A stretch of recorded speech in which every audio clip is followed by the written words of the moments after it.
Hello students, आज हम लोग जे एडवांस 2020 का क्वेश्चन डिस्कस करते हैं। देखिए क्वेश्चन क्या है। A small roller of diameter 20 centimetre has an axle of diameter 10 cm, see figure below on the left. देखिए यहाँ लेफ्ट साइड में ये डायग्राम दिया हुआ है, यही है आपका रोलर। तो ये रोलर का डायमीटर ये हुआ, ये वैल्यू दिया है डिस्टेंस कितना, अगर कैपिटल आर रेडियस मान लें तो 2r हो गया डायमीटर और बराबर दिया है कितना 20 cm। तो ये अगर 20 cm हो गया तो यहाँ से हम लोग लिख सकते हैं रोलर का रेडियस 10 cm। अब देखिए यहाँ से एक्सेल के बारे में दिया है कि एक्सेल का डायमीटर है कितना 10 सेंटीमीटर। तो रेडियस अगर एक्सेल का स्मॉल आर मान लें तो 2r इक्वल्स 10 cm हो गया, तो r इक्वल्स हो जाएगा कितना 5 cm। ये रेडियस निकल गया। अब आगे क्वेश्चन बोल रहा है it is on a horizontal floor and a metre scale is positioned horizontally on its axle with one edge of a scale on the top of the axle, see figure on the right। देखिए ये situation दिया है, मतलब इस Excel को एक surface पर रख दिया हॉरिजॉन्टल सरफेस पर और साइड व्यू देखा जा रहा है। तो ये बाहर वाला हो गया आपका रोलर और इन साइड वाला हो गया एक्सेल। कह रहा है कि एक्सेल के टॉप पर ऐसे एक मीटर स्केल रख दिया गया, मान लीजिए मेटल का बना हुआ मीटर स्केल है। जैसे यहाँ देखिए ये है रोलर आपका, ऐसे रख दिए और यही है आपका एक्सेल निकला हुआ। यहाँ ये ऐसे रहेगा, ये रोलर है और ये एक्सेल है, और मीटर स्केल यहाँ प्लेस करके इसको ऐसे घुमा रहा है, ऐसे ले जा रहा है। आगे देखिए लिखा है the scale is now pushed slowly on the axle so that it moves without slipping on the axle. मतलब एक्सेल और मीटर स्केल के बीच कोई स्लिपिंग नहीं है, तो प्योर रोलिंग हो गया। And the roller starts rolling without slipping, और रोलर जो है वो सरफेस पर प्योर रोलिंग कर रहा है, मतलब स्लिपिंग कहीं नहीं है। देखिए दो जगह यहाँ प्योर रोलिंग है, एक इस सरफेस पर प्योर रोलिंग है, तो इस सरफेस के प्योर रोलिंग के लिए रेडियस हो जाएगा रोलर का कैपिटल आर, और एक मीटर स्केल और एक्सेल के बीच प्योर रोलिंग है, तो इसका रेडियस हो जाएगा कितना स्मॉल आर। यही रेडियस है स्मॉल आर और ये रेडियस है आपका कैपिटल आर, और दोनों जगह प्योर रोलिंग है, कहीं भी स्लिपिंग नहीं है, विदाउट स्लिपिंग दोनों जगह दिया है। After the roller has moved 50 cm the position of a scale will look like. कह रहा कि रोलर जितना देर में 50 cm मूव किया, मतलब सेंटर जितना देर में कितना सेंटीमीटर गया 50 सेंटीमीटर आगे गया, तो स्केल का पोजीशन क्या होगा। अब देखिए स्केल का पोजीशन समझने के लिए सबसे पहले हम लोगों को जानना होगा कि इस इनिशियल स्टेट में स्केल का 0 मार्किंग कहाँ है और 100 cm मार्किंग कहाँ है। तो इस डायग्राम को देखिए चारों ऑप्शन x इक्वल टू 0 सब जगह लेफ्ट में है। इसका मतलब कि ये जो मार्किंग था ये 100 cm मार्किंग था और ये मार्किंग 0 cm था, और इसी स्केल का फाइनल पोजीशन पूछ रहा है जब रोलर का सेंटर कितना सेंटीमीटर आगे बढ़ गया 50 सेंटीमीटर। तो सबसे पहले देखिए यहाँ प्योर रोलिंग यूज होगा। रोलिंग में आप लोग पढ़े होंगे कि सेंटर का वेलोसिटी अगर v है या vc लिख देते हैं, तो और जो ऑब्जेक्ट रोल कर रहा है उसके हर पॉइंट का एक वेलोसिटी सेंटर के वेलोसिटी के बराबर vc के बराबर, और एक टेंजेंशियल वेलोसिटी कितना हो जाएगा r ओमेगा, पढ़े होंगे आप लोग। और चूंकि प्योर रोलिंग है तो अगर ओमेगा से रोटेट कर रहा है, रोल कर रहा है, लोएस्ट पॉइंट का अगर टेंजेंशियल वेलोसिटी देखें तो ऐसे अगर घूम रहा है तो ये तो लेफ्ट साइड आएगा, और कितना आ जाएगा रेडियस कैपिटल आर और इनटू ओमेगा।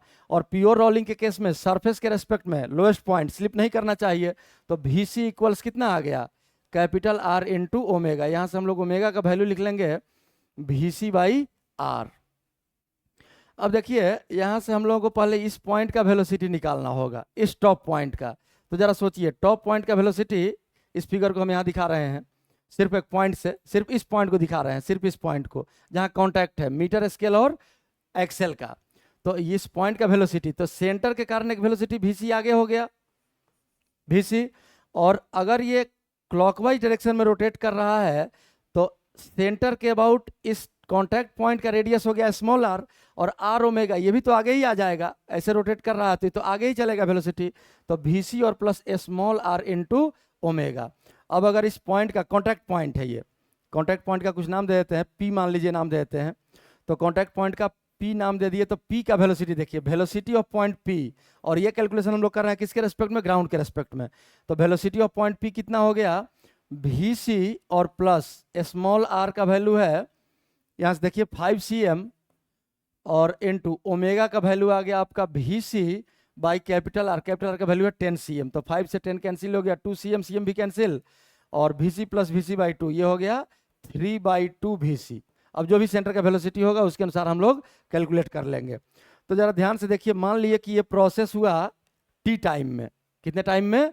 टी टाइम में। तो टी टाइम में सेंटर कितना जाएगा? तो सेंटर तो चल रहा है VC के वेलोसिटी से ही।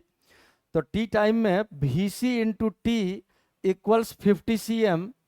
तो यहाँ से टी का वैल्यू आ गया कितना? 50/VC। अब जरा सोचिए, यहाँ जो स्केल का राइट एंड है, स्केल का राइट एंड, उसी का वेलोसिटी यहाँ भी चूंकि प्योर रोलिंग है, तो इस एक्सेल का वेलोसिटी जो हम लोग निकाले और स्केल के इस पॉइंट का वेलोसिटी, दोनों का वेलोसिटी सेम होना चाहिए, तभी स्लिपिंग नहीं होगा। तो इस स्केल के राइट एंड का वेलोसिटी इस एक्सेल के पी पॉइंट के वेलोसिटी के बराबर हो गया। अब वेलोसिटी कितना है? 3/2 VC। और टाइम कितना लगा? 50 cm सेंटर को जाने में, 50/VC। अब अगर हम लोग इस पी पॉइंट का डिस्प्लेसमेंट सॉल्व कर लें तो पी पॉइंट का डिस्प्लेसमेंट कितना आ जाएगा? Displacement of point P equals 3/2 VC और इनटू टाइम। टाइम कितना है?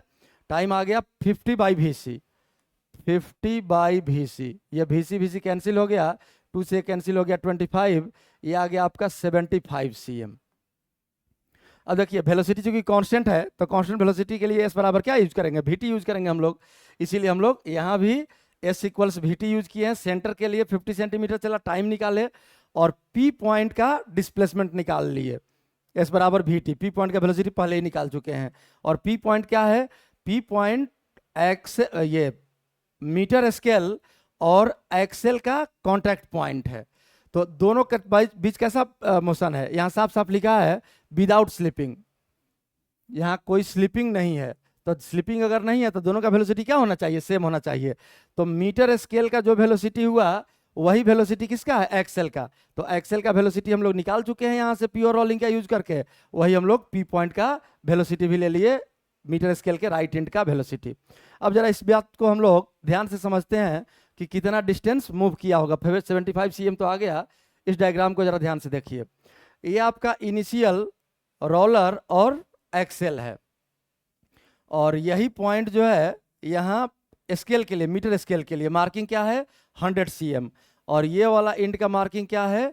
0 cm। अब ध्यान से देखिए, जो कैलकुलेशन हम लोगों को करना था वो हम लोग कैलकुलेशन इस पेज में कर चुके हैं। कौन कितना चला? ये सेंटर कितना चला है? 50 cm चला है। ये पी पॉइंट कितना चला है? 75 cm चला है। प्योर रोलिंग का कंसेप्ट आप लोग जानते होंगे, उसी को एक बार बस रिकॉल कराए हैं यहाँ। अब यहाँ देखिए, ये सिचुएशन है आपका इनिशियल, ये इस डायरेक्शन में रोटेट भी कर रहा है और इसका सेंटर आगे भी बढ़ रहा है। तो सेंटर टोटल कितना डिस्टेंस ट्रेवल किया है? ये सेंटर से पास होता है वो वर्टिकल लाइन ड्रॉ किए हैं और डिस्प्लेस्ड पोजीशन में ये ड्रॉ किए हैं डायग्राम आपका। तो सेंटर कितना आगे बढ़ा? तो सेंटर ध्यान से देखिए आपका 50 cm आगे बढ़ा है, दिया हुआ है। और कांटेक्ट पॉइंट मतलब मीटर स्केल का जो अपर एंड है वो कितना गया? तो इस पॉइंट का मीटर स्केल का डिस्प्लेसमेंट हम लोग निकाले हैं, कितना? 75 cm। देखिए यहाँ कैलकुलेट किए हम लोग। यहाँ क्या था? प्योर रोलिंग से हम लोग रोलर के पी पॉइंट का वेलोसिटी निकाले, और चूंकि मीटर स्केल और रोलर के बीच स्लिपिंग नहीं है तो मीटर स्केल का भी वेलोसिटी वही हो जाएगा जो पी पॉइंट का वेलोसिटी आया। वो आया था कितना हम लोगों का? 3/2 VC। अब सेंटर को पास होने में कितना समय लगा था? तो टी टाइम, और उसी के हिसाब से हम लोग यहाँ डिस्प्लेसमेंट निकाले थे 75। तो ध्यान से देखिए, मीटर स्केल का डिस्प्लेसमेंट हुआ 75 cm, मतलब मीटर स्केल का राइट एंड जो यहाँ था इनिशियली वो अब राइट एंड पहुंच गया आपका यहाँ। मतलब ये एंड हो गया आपका कितना मार्क? 100 cm mark. और ये लेफ्ट एंड ये मार्क हो जाएगा आपका कितना cm? 0 cm mark. अब हम लोगों को यहाँ बताना है कि ये कौन सा मार्क होगा। तो जरा ध्यान से देखिए, ये टोटल आपका 75 चला और ये चला 50। तो बताइए ये लेंथ कितना बचा? ऑब्वियसली 25। तो 100 में से 25 अगर सब्ट्रैक्ट कर ले हम लोग तो यहाँ वाला मार्किंग क्या निकल गया? 75 cm। यही आपका मीटर स्केल का पोजीशन हो जाएगा। क्योंकि हम लोग देखिए यहाँ सोचने पर लगता है कि मीटर स्केल 75 सेंटीमीटर आगे जाना चाहिए, तो मीटर स्केल 75 सेंटीमीटर जरूर आगे गया है यहाँ से, लेकिन मीटर स्केल का कोई एक पॉइंट जाएगा ना। डिस्प्लेसमेंट अगर देखेंगे तो हम लोग किसी एक पॉइंट का देखते हैं, तो मीटर स्केल का राइट पॉइंट का डिस्प्लेसमेंट 75 सेंटीमीटर हुआ है यहाँ, ध्यान से देखिए। लेकिन इस डिस्प्लेसमेंट के दौरान आपका जो रोलर था और उसके साथ एक्सेल, उसका भी डिस्प्लेसमेंट 50 सेंटीमीटर हुआ है। तो अब मीटर स्केल जो रहेगा वो तो इस पोजीशन में रहेगा, तो यहां वाला मार्किंग क्या आ जाएगा, 75 cm। अब देखिए इसी सिचुएशन को आप लोग एक और तरीका से समझ सकते हैं। जैसे मान लीजिए हम लोग रिलेटिव वेलोसिटी का अगर यूज कर लें, रिलेटिव वेलोसिटी भी आप लोग पढ़े होंगे। इसी डायग्राम में छोटा सा एक डायग्राम बना के दिखा देते हैं। ये मान लीजिए आपका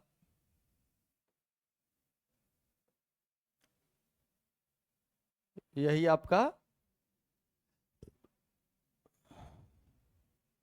रोलर है और इसके इनसाइड एक एक्सेल लगा हुआ है, इसके इनसाइड एक एक्सेल लगा हुआ है। देखिए ये डायग्राम। अब हम लोग का क्या था कि इस सेंटर का वेलोसिटी हम लोग VC माने, VC, तो ओमेगा निकला कितना, ओमेगा इक्वल्स आया आपका VC बाई कैपिटल R। अब क्या करिए कि सेंटर पर ही ऑब्जर्वर को बैठा दीजिए, रिलेटिव वेलोसिटी सॉल्व करना है इसी क्वेश्चन को। तो सेंटर पर जब ऑब्जर्वर को बैठा देंगे तो आप लोग पढ़े होंगे कि जिस ऑब्जेक्ट पर ऑब्जर्वर बैठता है वो ऑब्जेक्ट रेस्ट में आ जाता है। तो अब आपका सेंटर यहीं रुक गया इस ऑब्जर्वर के लिए, सेंटर मूव नहीं करेगा। और अगर सेंटर मूव नहीं करेगा तो जरा सोचिए अब इस पॉइंट का वेलोसिटी क्या आ जाएगा इस ऑब्जर्वर के रेस्पेक्ट में।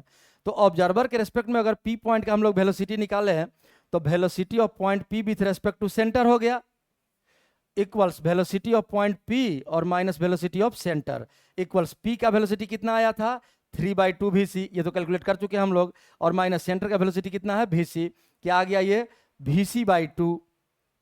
अब VC/2 अगर वेलोसिटी आ गया सेंटर के वेलोसिटी का हाफ, तो सेंटर चला है कितना 50 cm, तो कांस्टेंट वेलोसिटी है तो P पॉइंट कितना चलेगा 25 सेंटीमीटर। मतलब जब सेंटर को हम लोग रेस्ट में ला दिए ऑब्जर्वर के थ्रू, ऑब्जर्वर को बैठा दिए, तो P पॉइंट सिर्फ कितना चला 25 सेंटीमीटर। अब अगर सोचिए स्लिपिंग नहीं है, प्योर रोलिंग है, तो यहाँ जो स्केल हम लोग रखे हैं स्केल भी कितना चलेगा 25 सेंटीमीटर, क्योंकि जो P पॉइंट का वेलोसिटी आया प्योर रोलिंग से वही वेलोसिटी किसका होगा स्केल का भी होगा। तो सेंटर पर ऑब्जर्वर बैठाने पर रिलेटिव सेंटर के रेस्पेक्ट में कितना चला P पॉइंट मात्र 25 cm, क्यों, क्योंकि वेलोसिटी कितना हो गया है सेंटर के वेलोसिटी का आधा। तो सेंटर के वेलोसिटी का आधा, वेलोसिटी कांस्टेंट है तो सेंटर के डिस्प्लेसमेंट का आधा ही डिस्प्लेसमेंट P पॉइंट का भी होगा। P पॉइंट मतलब मीटर स्केल का। अब मीटर स्केल का 25 सेंटीमीटर डिस्प्लेसमेंट आया, तो जरा सोचिए यहाँ था आपका इनिशियल सिचुएशन और ऑब्जर्वर अगर बैठा है तो यहीं पर ये रुका रह गया, तब ये स्केल कितना आगे बढ़ जाएगा 25 सेंटीमीटर। तो 25 सेंटीमीटर यहाँ से पीछे वाला पॉइंट यहाँ पहुँचेगा, मतलब 75 सेंटीमीटर। फाइनल स्टेट आपका यही रहेगा, यही आपका सॉल्यूशन है। तो इस पेज में तो डायग्राम के थ्रू सिर्फ हम लोग समझे हैं कि क्या होगा सिचुएशन। अब हम लोग आंसर जरा देख लेते हैं कि क्या ऑप्शन दिया हुआ है। यहाँ देखिए यहाँ स्केल का पोजीशन दिया है 50 सेंटीमीटर, ये तो होने से रहा। बी में देखिए यहाँ ठीक है, यहाँ स्केल का पोजीशन 75 और इधर लेफ्ट और इधर हो गया 100, मतलब आपका आंसर हो जाएगा बी। किसी और ऑप्शन को देखने का जरूरत नहीं, यहाँ तो 0 पहुँचा दिया तो होगा नहीं, और यहाँ 25 ये भी नहीं होगा। तो आंसर हो गया आपका बी और यही आपका सोल्यूशन है। दोनों पेज आप लोग देख लीजिए।